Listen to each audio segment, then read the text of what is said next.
Hello friends, welcome to my YouTube channel Disha career classes by Pankaj sir में आपका स्वागत है। दोस्तों, हम लोग पिछले वीडियो में फिजिक्स का ये सब पढ़ लिए थे कि वस्तु को कहाँ रखेंगे तो प्रतिबिंब कहाँ बनेगा और कैसा बनेगा, काल्पनिक बनेगा कि सीधा बनेगा, वस्तु से बड़ा बनेगा कि छोटा बनेगा, ये सब पढ़ लिए थे। तो आइए आज बताइए ये सब बता दीजिए। फोकस, वस्तु को अगर फोकस और ध्रुव के बीच रखेंगे तो कहाँ बनेगा प्रतिबिंब, बताइए आप लोग बताइए।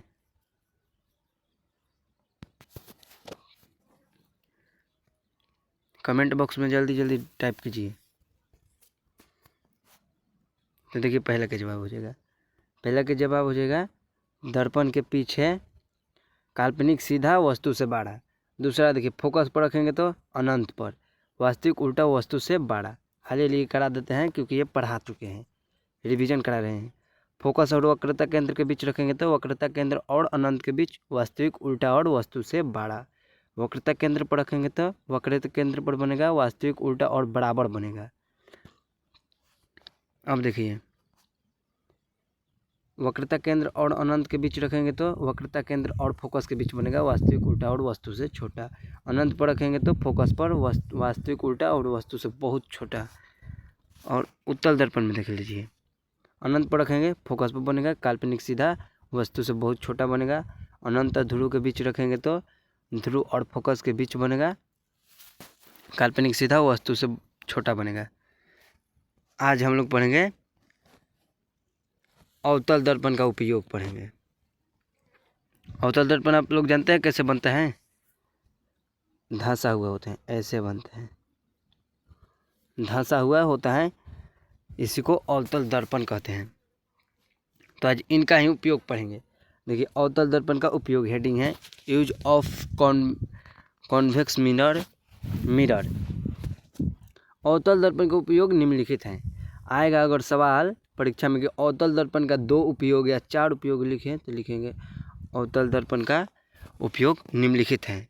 जैसे पहला लिखेंगे अवतल दर्पण का उपयोग हजामती बनाने के रूप में किया जाता है। जैसे में ये सब नहीं लिखना है क्योंकि चेहरा सीधा बड़ा तथा काल्पनिक प्रतिबिंब बनाता है, ये सब नहीं, सिर्फ लिख देंगे अवतल दर्पण का उपयोग हजामती बनाने में किया जाता है। ठीक, हम पूछेंगे आपसे हजामती बनाने में कौन सा दर्पण का उपयोग किया जाता है तो आप लोग बताइएगा अवतल दर्पण का। आगे देखिए, आगे हैं रोगियों के कान, नाक, गले आदि के जांच के लिए अवतल दर्पण का उपयोग किया जाता है। दूसरा देना होगा तो पहला हजामती बनाने में, दूसरा रोगियों के नाक, कान, गला आदि चेक करने में। तीसरा देखिए, तीसरा उपयोग बड़े बड़े अवतल दर्पण का उपयोग सोलर कुकर एवं कुकर में किया जाता है।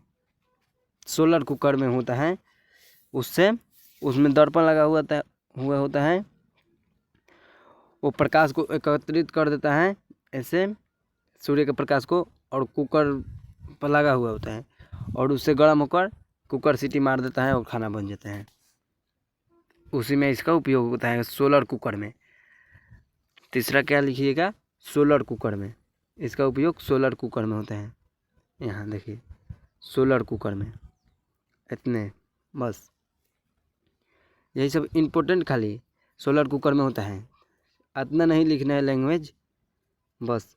और अवतल दर्पण का उपयोग सर्च लाइट यानी टॉर्च में, गाड़ी के आगे के हेडलाइट में, टॉर्च में, टेबल लैंप जानते होंगे के रूप में किया जाता है। अब भैया आप लोग जान लिए, एक बार बता दीजिए आप लोग अवतल दर्पण का उपयोग कहाँ कहाँ होता है। 4 गो।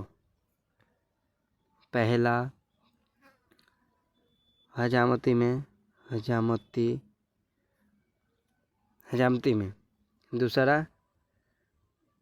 दूसरा लिखिएगा रोगियों के नाक, कान, गला आदि चेक करने में। तीसरा लिखिएगा गाड़ी के हेडलाइट में। चौथा सोलर कुकर में। ठीक है,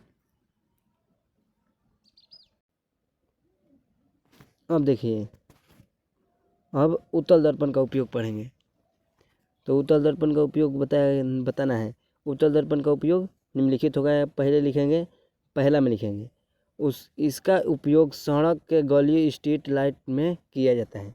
यानी आप लोग देखे होंगे गली में लगा होता है स्ट्रीट लाइट जो इस प्रकार होता है, इस प्रकार ऐसे लगा हुआ होता है ऐसे, और ऊपर सोलर लगा हुआ होता है। पहले के ज़माने में ज़्यादा था, अब कम हो गया है। अब भी नया अब ये नहीं है ये वाला, अब सिर्फ पोल गड़ा हुआ है उसी में लग जाता है। तो इसका उपयोग इसमें किया जाता है।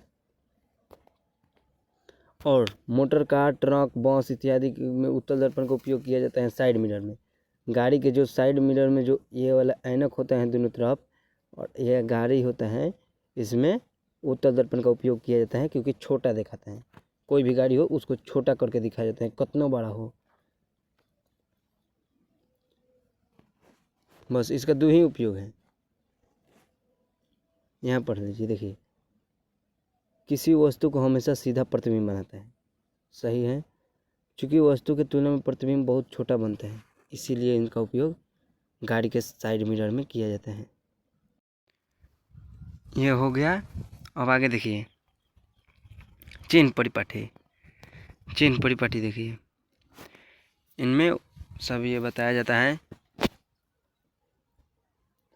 गोलीय दर्पण द्वारा किसी वस्तु का प्रतिबिंब कभी दर्पण के सामने बनता है तो कभी दर्पण के पीछे। इसलिए इन दो स्थिति में अंतर स्पष्ट करने के लिए एक परिपाठी का आवश्यकता होती है, जिन्हें चिन्ह परिपाठी कहते हैं। ये लिख लीजिएगा यहाँ से यहाँ तक। आजकल प्रचलित चिन्ह परिपाठी निर्देशांक चिन्ह परिपाठी के नाम से जाना जाता है। पहला देखिए नियम पहला, ध्रुव के मूल बिंदु मानकर सभी दूरियां मापी जाती हैं। ध्रुव को मूल बिंदु माना जाता है, यानी ऐसे बनता है तो यहाँ जो रहता है इसी को मूल बिंदु मानकर सभी दूरियां मापी जाती हैं। दूसरा देखिए, आपतित प्रकाश की दिशा में मापी गई दूरियां धनात्मक होती हैं। यानी ये जो किरण जाती हैं आपतित किरण, इसमें मापी गई दूरियां धनात्मक होती हैं। आपतित प्रकाश के विपरीत दिशा में मापी गई दूरियां ऋणात्मक होती हैं। यानी परिवर्तित दिशा में मापी गई दूरियां ऋणात्मक होती हैं। ये पॉजिटिव, ये निगेटिव, ठीक है। अब देखिए चौथा, मुख्य अक्ष के ऊपर लंबवत सभी दूरियां धनात्मक होती हैं। ये है मुख्य अक्ष, इनके ऊपर धनात्मक होती हैं। अब देखिए, और नीचे ऋणात्मक होता होगा, हाँ ही नहीं लिखा, यहाँ पढ़ लीजिए, यहाँ समझ लीजिए चित्र के माध्यम से। देखिए चित्र में ये है मूल बिंदु, मुख्य अक्ष है, ये है मूल बिंदु यानी पोल, ध्रुव है ध्रुव, यहाँ से सभी दूरियां मापी जाती हैं। ये आपतित किरण है, ये हो जाएगा धनात्मक, यहाँ क्या न लिख दिया है धनात्मक, और ये जो रिटर्न आया वो ऋणात्मक हो गया। ये इसका रिटर्न होगा तो ऋणात्मक होगा, इस साइड का ऋणात्मक और इस साइड का धनात्मक।